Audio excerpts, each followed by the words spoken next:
أخيرا تم تأكيد صفقة اقتناء الجزائر ل10 طائرات مسيرة تركية من نوع أنكا، حيث أشارت وسائل إعلام تركية وبريطانية على غرار موقع ميدل إيستي أن اختيار الجزائر لهذا النوع من المسيرات بما فيها الذخيرة ووحدات التحكم قد تم بعد مفاوضات استمرت لأشهر مع المسؤولين والخبراء الأتراك. اطلعت خلالها الجزائر على جميع الطائرات المسيرة القتالية المتاحة،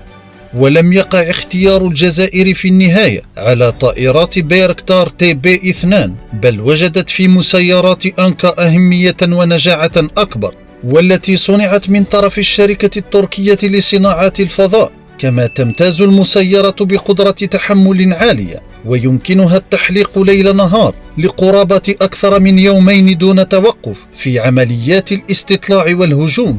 ويبدو أن الميزة التي أثرت على ميول الجزائر لها مقارنة بالخيارات الأخرى هي أن مسيرات أنكا تستطيع تغطية مساحات شاسعة لا سيما في الصحاري الكبرى